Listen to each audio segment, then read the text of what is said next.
Hello and welcome back, everyone. Now it's time for our panel of the day. Join the force. How to create a successful freelance collective or a cross-border team. More and more freelancers are starting to collaborating. And as we mentioned, it can be very challenging, but it is possible. So to start a conversation, to give us tips, also to share the challenges, what went well, what went wrong, we are going to have this amazing panel. So now I would like to invite Mercy Abang, the moderator of this panel, journalist and editor of Unbias, the news. We will have also the journalist Jelena Prtoric, Juliette Robert, Michael Bird, and Geesje van Haren, who will discuss the lessons learned.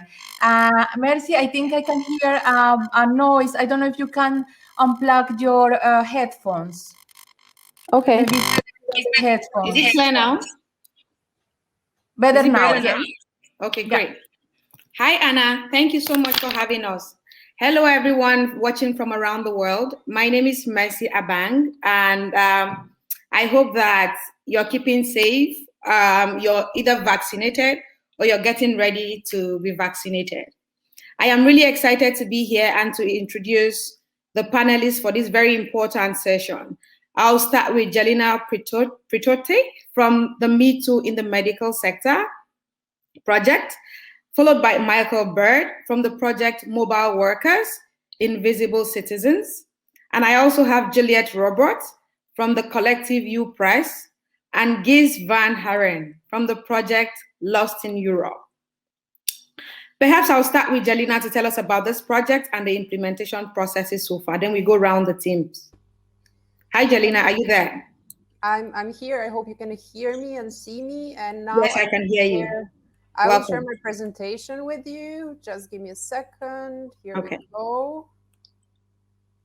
Can you see the presentation now? Yes, we can. Okay, I revealed too much, but I'm glad you can see me, hear me, and see my presentation. And thank you for inviting me. It's a pleasure to be here in such a great company. And I'm also delighted to be able to present this investigation because we have been working on it with my three other very talented colleagues for the last 8 months. And I think it will continue for a couple of more months. And since I know we don't have much time, I wanted to introduce you to the team, basically. So just a second. Okay, so this is my colleague Margherita Bettoni, who works on investigation in Germany and Italy. We also had Juliane Löffler from Germany with us, Cécile de Barge, that worked on the French and Italian story, and myself, Jelena Prtoric, who looked into the Croatian part of the story and the European part of the story. And actually, this investigation, we call it Me Too in the medical sector. And this is just the working name we gave it within the team. And this investigation originated, or idea for it originated a couple of years ago, actually, after my colleague Juliane Löffler from BuzzFeed in Germany worked on a case of an HIV doctor, HIV specialist in Berlin, who was found to have abused dozens, if not hundreds, of his patients over the years. Margherita Bettoni also ran in a similar case of an Italian doctor who was condemned for sexual harassment in Italy and continued to work in Germany without any restrictions. So basically, faced with these examples, we wanted to know if there were more cases like this, if this is a phenomenon that is widespread in Europe and maybe elsewhere. We also wanted to know how many of these doctors get sanctions, because in the two cases that we discovered in the very beginning, like the doctors were not being sanctioned for years. We also want to know how is it possible that these doctors just continue to work if they're convicted of sexual harassment. And we wanted to know what happens to the victims and how and if they are being heard and protected. So in order to be able to investigate this, we needed to use a combined methodology. And I listed here some of the things that we have done so far. Bear in mind that not all the methodologies worked in all the countries, and I'd be happy to expand and to elaborate that in the Q&A part of the session. So if you have any questions about specific methodologies and specific countries, please let me know. So we started by getting the data from the authorities, that could be courts, ministries of health, medical chambers, associations, and so on, analyzing media archives in our respective countries, going through the published reports, of course, interviewing experts and medical professionals who wanted to talk to us, and if they wanted to talk to us, and checking the EU regulations and legislations. Of course, the essential part of our story was actually survivor stories. So we wanted to look for the survivors. And we did that through our personal contacts. We also relied a lot on our social media, and we also did a public survey through which people were able to reach us. It's still online. I would be happy to share it. We did this investigation in 4 countries and at the European level. And I just wanted to know that working in the cross-border team actually helped us a lot, because it allowed us to have support in other countries, but also it allowed us to question the methodologies we used in our countries. It allowed us to be more creative when it came to the way of researching our story, and it helped us in the end to adapt our story. So it was really, really great to work in a team. However, of course, working in a team brings its own challenges as well. And I think we've learned a lot. There's a long list of lessons we learned, but this is a compilation that me and my colleagues put together while I prepared for the session. Thank you, Jelena. Perhaps we are going to have you talk about some of the challenges when you're responding to the questions asked. I think that was a great presentation, and I think at this point, it would be great to have other panelists also chime in. Michael Bird, would like to hear from you. How are you doing today? I'm doing fine. Can you hear me okay? Yeah, sure. Great. Okay, great. Yes, I'd like to talk about what we did with our cross-border collaboration. We wanted to show how COVID-19 revealed how Western European countries are dependent on mobile workers from Eastern Europe. And we worked with Lina Vashvele in Germany, Cecilia Ferrara in Italy, Vlad Odobescu and Razvan Zamfira in Romania, and also Freelancers in the UK, with the support from an IJ4EU grant. And we published in L'Espresso in Italy, in The Gato Revista in Romania, and also in Balkan Insight. And mobile workers are not only in hospitals and care homes, but across farms, factories, logistics, and retail in Western European countries. And these people were most vulnerable to being infected by COVID-19, but we needed data to back this up. And we showed that in the UK, among businesses where major outbreaks were recorded, Romanians were working at 85% of these companies. The industry most sensitive to COVID-19 was the meat sector, due to the cold temperatures, crowded working halls, crowded accommodation, and crowded transport. COVID-19 revealed how the true working classes in Western Europe, in the proletariat sense, are mobile workers. But we did not want to build the narrative of an evil Western capitalist and a meek foreign worker desperate for cash. Sometimes framing a mobile worker as a victim can itself be a form of prejudice. So we wanted a story where the mobile workers had come together and pushed their bosses to give them a sick pay which they deserved. And we did this through the example of a sandwich factory called Greencore in Northampton in Great Britain. Here staff speak 50 different languages, and all the campaign literature which mobilized the workers to action was in the 4 principal languages, which were Romanian, Polish, Russian, and English. And through a union, these workers gained power, dignity, and education. And for some, it was the first time in their lives when they felt a sense of integrity at work. The irony was that a large number of these people had come from former East European countries where they suffered under communism. Yet in the UK, they were at the forefront of collective industrial action. In Italy, Cecilia Ferrara investigated how wine producers were breaking COVID-19 regulations to allow mobile workers from Macedonia to pick grapes for the harvest. In Germany, Lina Vashvele spent many months working following the site of the largest outbreak at the meatpacking plant, Tenaeus. And what we did, if I have time just to share with you the results that we did here. Let me just do this. We mapped all of the, can you see that? it's sort of, so we mapped all of the major outbreaks of COVID across Europe. It should be loading slowly. Across all the meat companies in Europe, so we could see clusters of where the different outbreaks took place.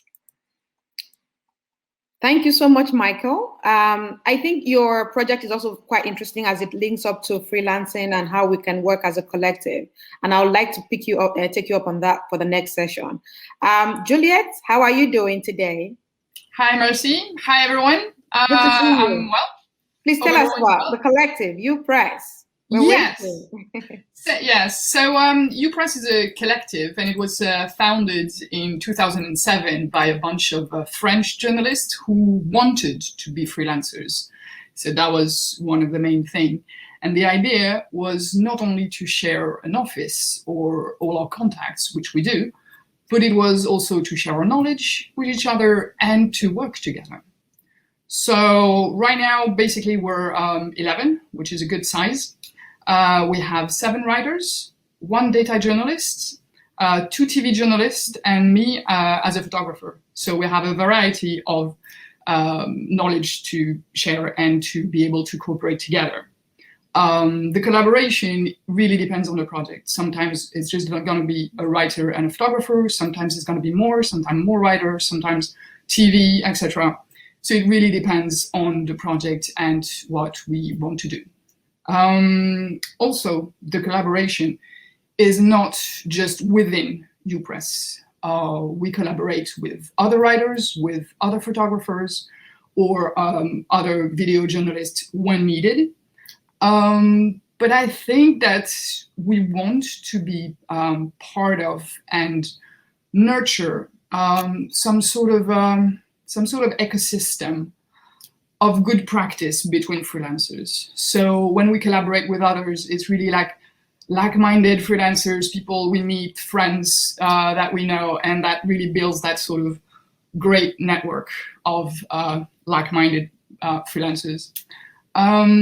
Also, we collaborate with other instances. One of us is a member of the investigation consortium Investigate Europe. One of us is a member of a French union. And also there was the big project Zero Impunity, which we will probably talk about a little bit later. So that was a big investigative collaboration. So right now we're on also a big project, which is almost all of us working on it. So that's really a great thing. But the fact that we're so many, we can really divide the tasks, and that makes it easier to go along. And I suppose for the future, I mean, what we want to do, what a success is basically to continue to be freelancers because we love it. We want to be independent and freelance, and to keep the collective going. I mean, it's been 13 years. So we want to keep it going. And for that, we have just a few basic things that we do, like meetings and that sort of stuff that you can imagine, and we can talk about it later. Yeah, absolutely. Thank you so much. For the next session, I have lots of questions to follow up on that. Hi, Geesje, how are you doing? We'd like to hear about Lost in Europe. Are you there? Yes, I'm here. Can you see me? I hope so. It's my internet. Hi, Geesje, can you hear me? Yes, I can hear you. Can you hear me also? Okay, it looks like I went off a bit. Thank you for having me. Good morning. Guten Morgen. I don't know. We say Guten Morgen this way. How you doing? I'm fine, thank you. Yeah. Good to see you. Shall I say something about Lost in Europe and what we do? I'll try to share my, my screen. I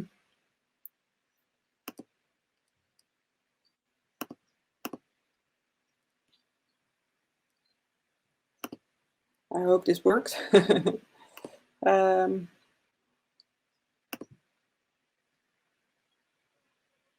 Yes, you can see now yourself now, but I hope this will. Can you see my my presentation right now? Working. Great. Yes, Yay. I love the techniques from this. So I'm going to talk about Lost in Europe a bit in this panel. Thank you for having me. Yeah, first, like the others, would like to proudly present our team. We are with 20 journalists right now. We are also a cross-border journalism project working on the investigation of how the disappearances of child migrants are going in Europe. This is something we started back in 2017 when the chief of Europol said that there were 10,000 child migrants disappearing. And we tried to figure out how come, because it was just a news item that was published in The Guardian, and then everyone republished it, but no one went looking for them. So no one knew what's behind it. The way we work, the method that we do that is by cross-border stacking evidence. Sanne Terlinge, our co-founder, and she came up with the idea of Lost in Europe. She investigated how Vietnamese migrant children disappeared in the Netherlands. And then after that, her research was passed to the German investigators. Jan Wiese and Adriaan Bartocha, they took it up and they followed up leads in Germany.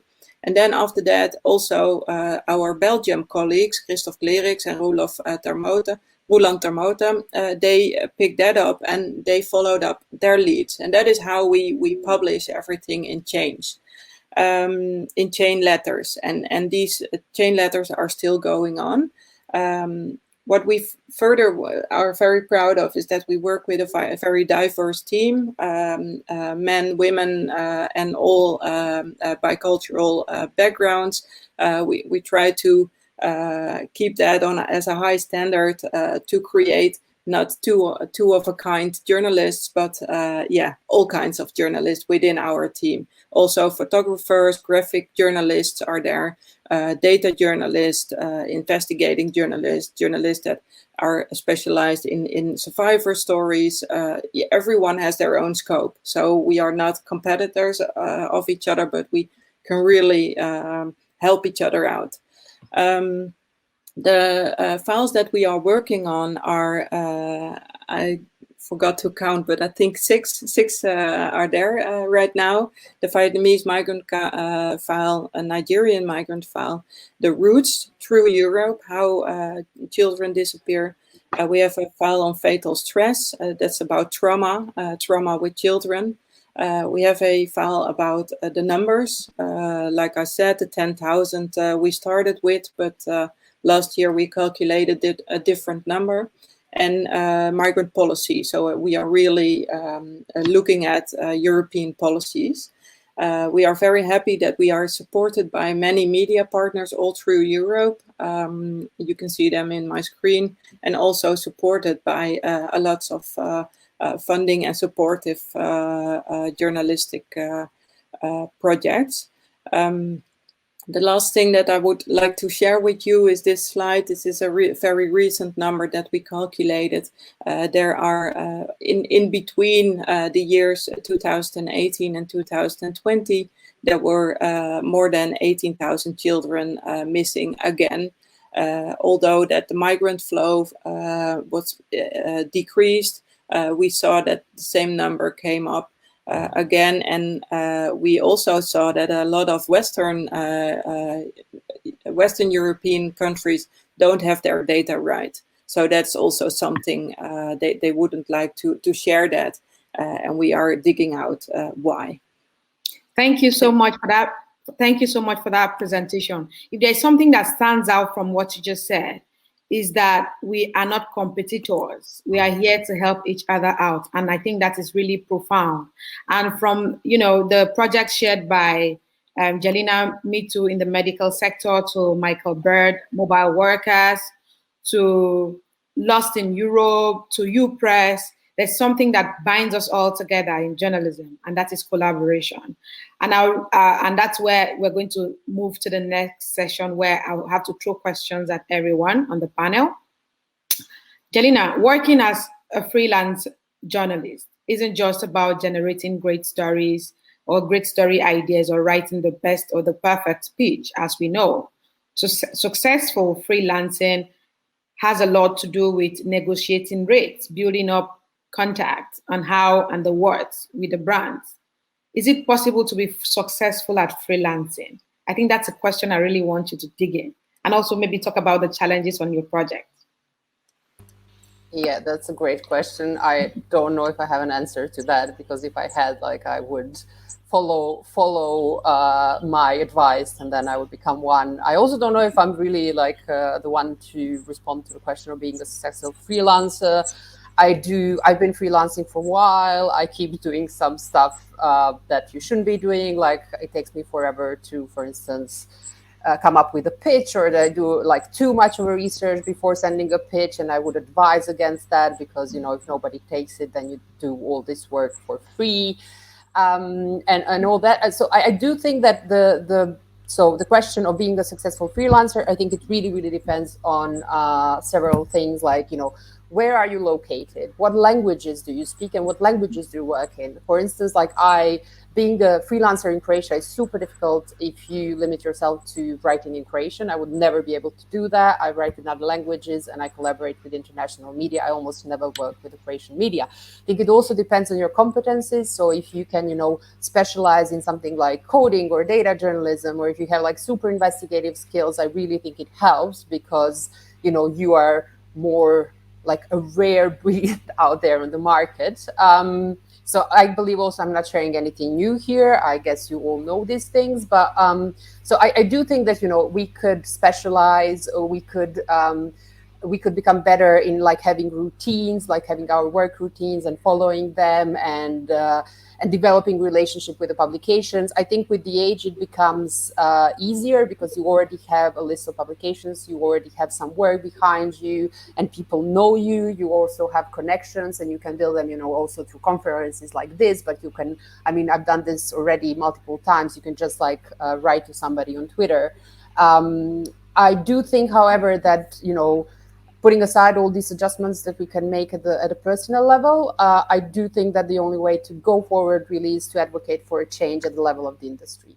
So that would also mean, you know, the media, you refer to the rates and negotiating rates. That would mean that the media would maybe need to disclose their rates and kind of pay everyone the same. I mean, everyone that's kind of has the same experience of working in the industry. That would also mean to have better protection for the freelancers. For instance, we have freelancers that are labeled as correspondents, but they don't have any of the benefits that real correspondents have. So, you know, they don't get the car, they don't have health insurance, they pay everything on their own. And I think these are some questions. I mean, these are the ugly truths that we need to talk about. They need to be disclosed. And I think the only way to disclose them, if we build networks, if we, I would say, unionize, but it doesn't have to be. I think you have opened us up to a stronger debate and a stronger conversation. And I like how you talk about it depends on where you are located. And I hope that at some point during this conversation, you know, we're going to talk about structural barriers as well.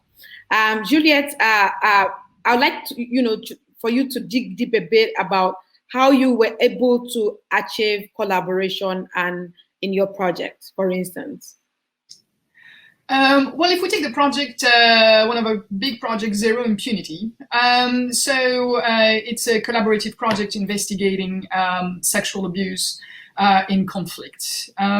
So at first, it was a production company who reached to us because they knew that we were a collective with plenty of different kind of journalists. And so we're a team who know each other for a long time and who are used to sharing offices and sharing lots of things and work together. So that made things immensely easier because we knew each other. And then we needed, then we needed 4 more journalists. And we really asked in our circle of friends and same network of journalists. So we see each other as equal because we're all freelancers and everything. But for that project, we found out that we needed to have one of us being the coordinator. So that was the big organizational thing that we learned. That sometimes for big projects, you need to have an overview. You need to know where all the investigations are going. So we had to kind of change a little bit our way of functioning to make it work. Another thing was that since we know each other, quite well. One of us came back from Syria after a really harrowing investigation, and she was not doing so well when she came back. And the rest of the team was able to detect that because we're really working like that. And so it really created an environment that we want to maintain and to nourish, of trust, of care, of listening to someone, and to be able to support someone who comes back from an investigation or a reporting trip and does not feel so well. So we kind of try to always keep that teaming experience of care and support. So that was really, really fundamental. And then also just working in the same space, having reunions all the time, talking to each other, and really, being in the same space helped so much. The idea of working within the same space helps a lot. Thank you so much. Hi, Michael. I want you to talk a bit about how freelancers can find solidarity with corporate organizations and groups in a bid to self-organize. If you listen to Jelena earlier on, she talked about freelancers having to pay their taxes themselves, health insurance themselves. I'd like you to chime in on this. Can you hear me okay? Yeah, sure. I think that one thing that's very important is that unions, if they're good, can be very good at making sure that you get equitable pay, for example, and that you get paid on time. And I would recommend to join a union if you know the union is good in your country. In many Eastern European countries, for example, there aren't really any unions. That role has been taken over by NGOs who seem to have sort of several different jobs. One is sort of training, one is representing journalists when they're in peril, another is writing reports and analysis. So there is a very kind of disjointed kind of means of representation across the sector. Having said that, I think that there are some very good organizations which can support journalists and should be utilized. Reporters Sans Frontières is very good. Media defense is very good if a journalist gets in trouble with, say, a business person who wants to sue them. ECPMF is very good. A European Centre for Press and Media Freedom. All of these associations are cropping up to help journalists if they are in a position whereby they're under threat, or and what I think Juliette mentioned, which is something really important right now, is if journalists are having problems of being traumatized. That's something that I think is going to be the big focus in the next year, because you've got the triple whammy of being financially insecure, being without having to be sort of traumatized by something event which has happened, and they're not being a safety net for you. So I think that's something that maybe should be a focus in the future. I think I'll have to just throw this a bit for you if you have a minute for me. Michael, can you be successful as a freelancer with what you've said? I think that it depends on a lot of your expenses. For example, I think it's very difficult to be a successful freelancer if you're living in London, for example, but because the day-to-day costs are so huge. If you're living, as I do, in Bucharest, some of the costs aren't quite so high in terms of rent. And maybe this is the case in other places. It shouldn't be like that.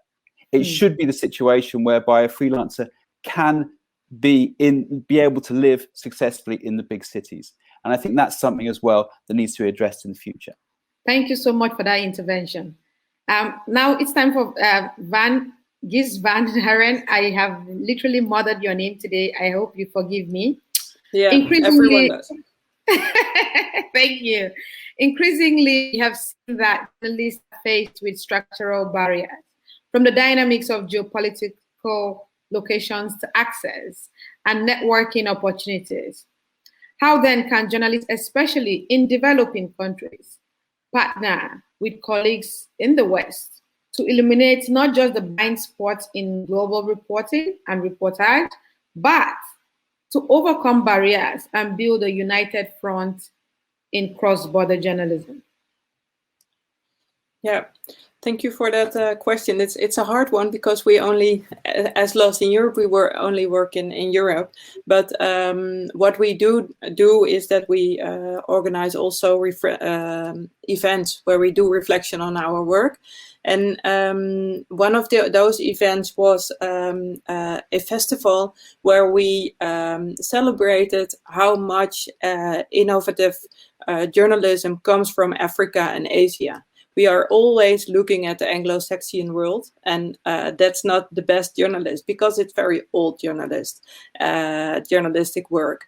And all kinds of innovative ways to participate with the public and being interactive on social media and all kinds of ways forward are coming from other countries that are not in the West.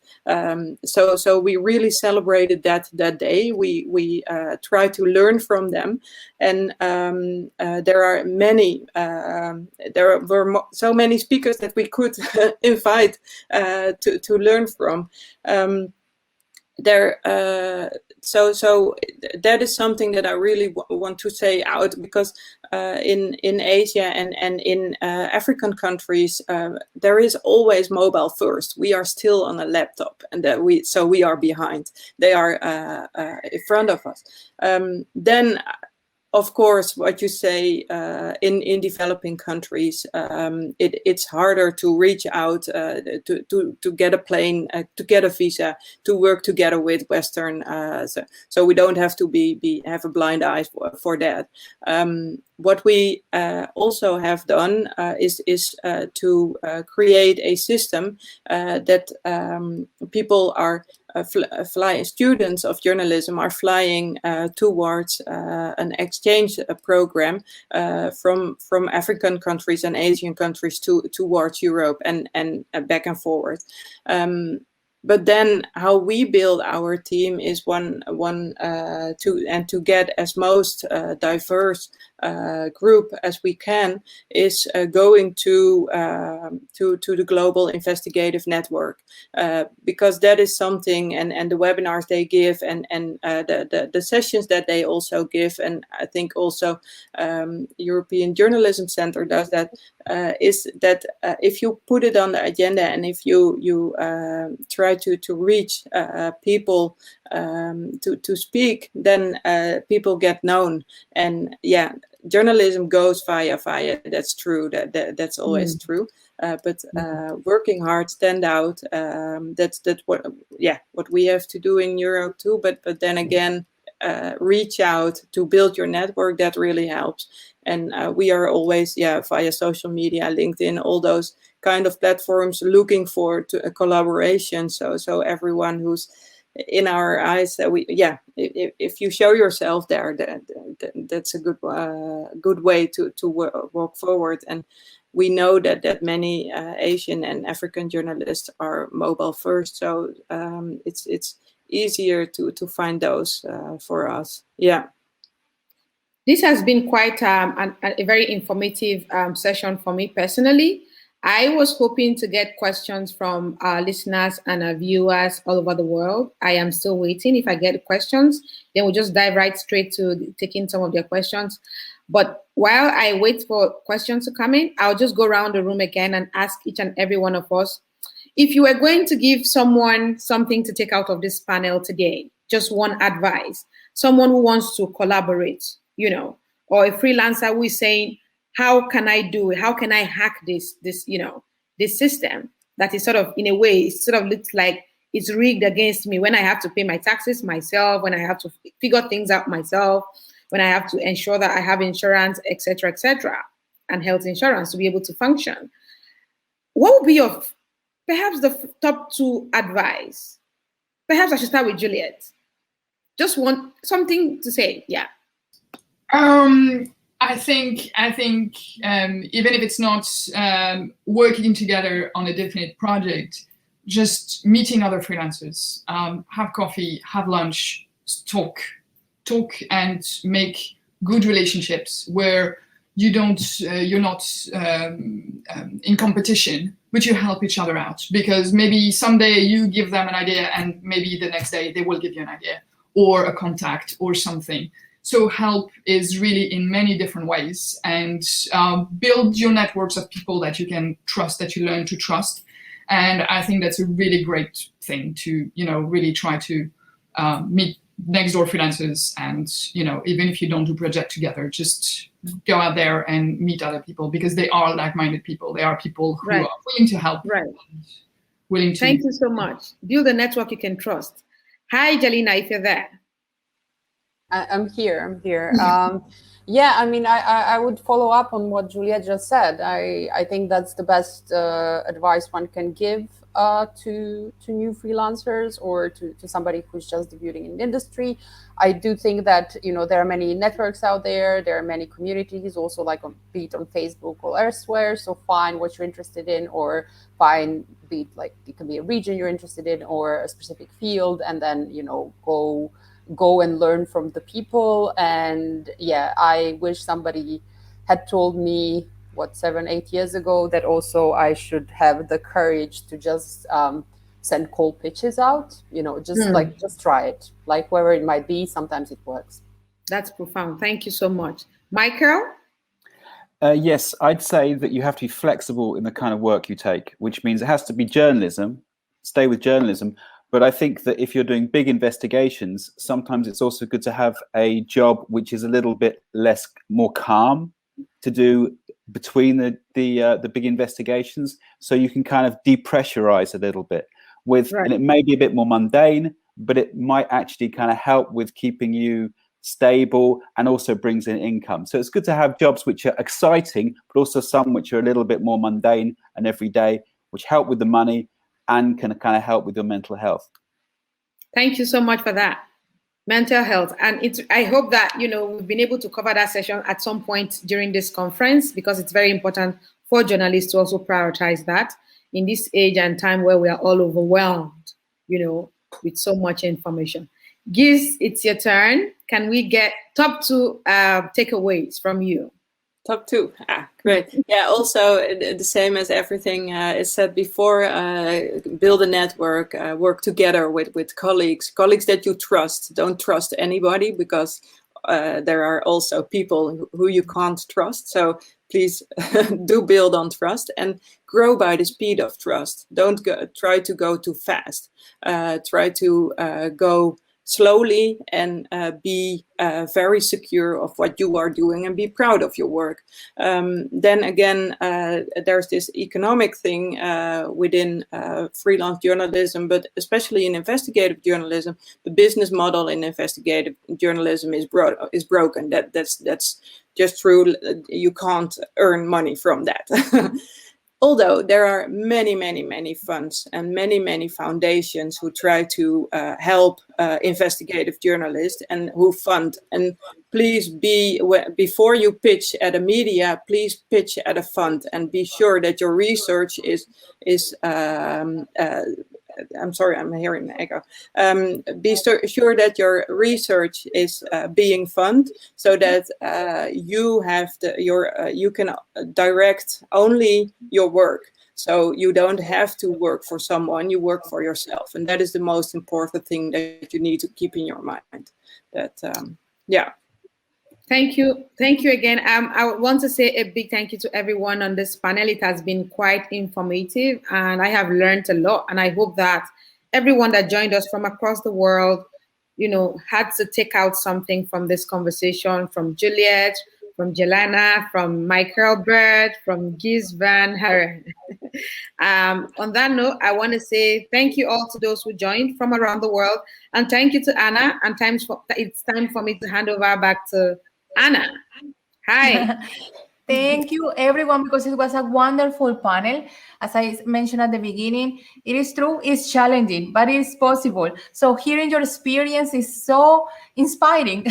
So thank you very much for that. You received a lot of comments. You have fans in the audience, so that's really nice. And we have a couple of questions for you. This question is for Michael. Great to hear about your investigation. You and your team didn't want to frame mobile workers as victims. How did you identify or find that angle that you end up using for this story?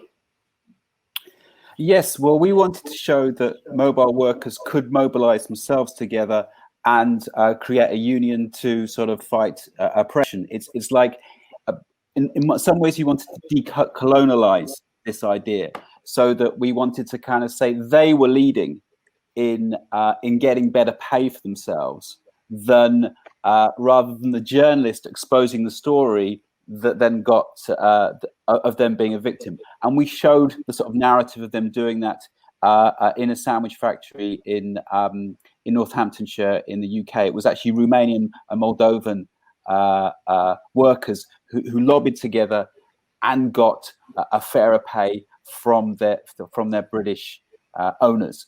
And that's what we did.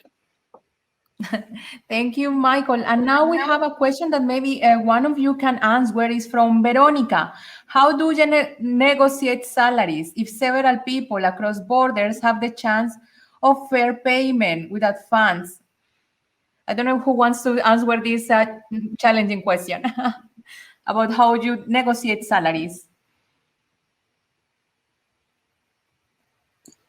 Yeah, I could throw some, but to negotiate, from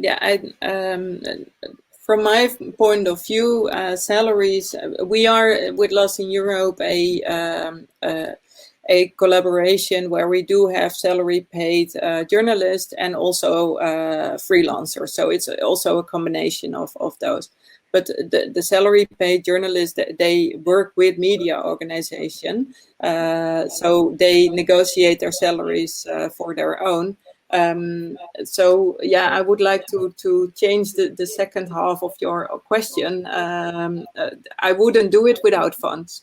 I would really advise you to start looking for funds, because there are so many, especially to work cross-border.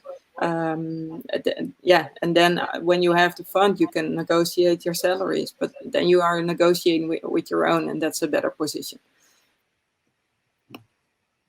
Thank you, Geesje. And now we have a question for Juliette. Juliette, can you please explain a little bit more how the freelance collaborative works for photographers? How do you reach out to local photographers in Africa, for example?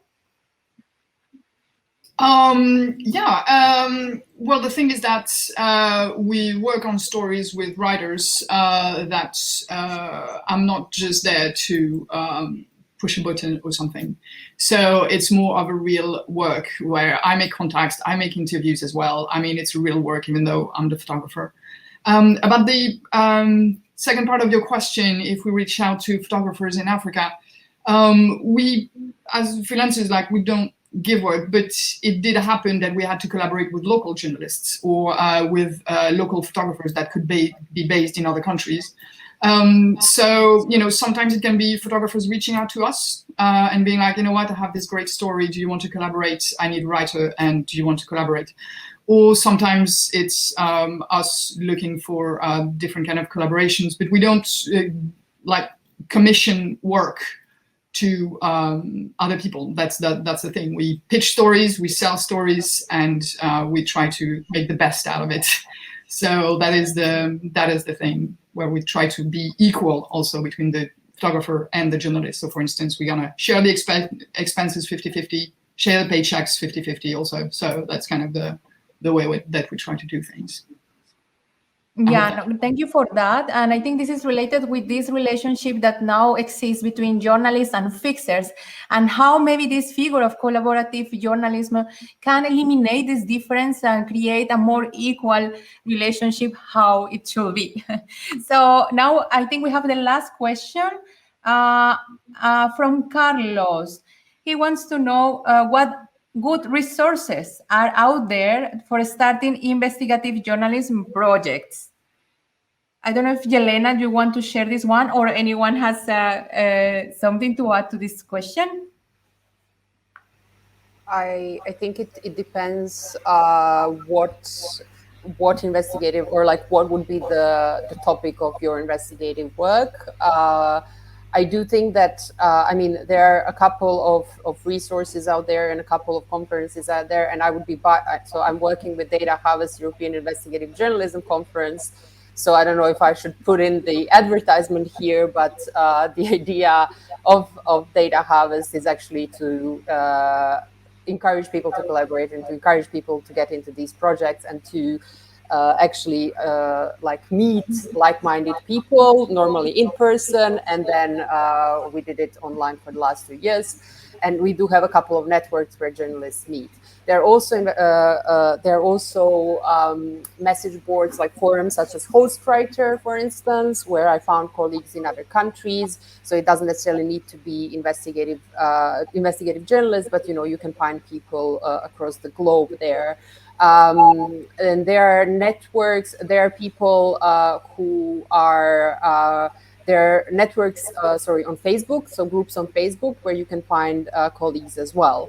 And then I think so that one thing is finding the people, depending on the topic and depending on like which part of the globe you would want to investigate in, or you need to investigate in. And then the other thing is finding the money. And I think like we kind of mentioned it today a couple of times, but yeah, I mean, the funding we have now, it's not enough. Geertje mentioned that the system is broken. I do agree, but yeah, go for the funds. And also, as you advertise this as well, but IJ4EU does have a grant now that is aimed at freelancers. So I think that's a good place to start. Okay, no, thank you very much, all of you. It was a very inspiring panel. I think it's time to close the session, but before Linda is going to share the information about the breakout rooms. So thank you for everything and see you tomorrow. Labdien, buenos días, buenos días. Hi, hello. This is the European Journalism Center. Since 1992, we've been helping journalists all over Europe. Now we ask for your support. Join the European Journalism Collective. And with a small donation, you can help us remain independent and sustainable. So we can continue supporting journalists just like you. and do even more. And do even more. And do even more.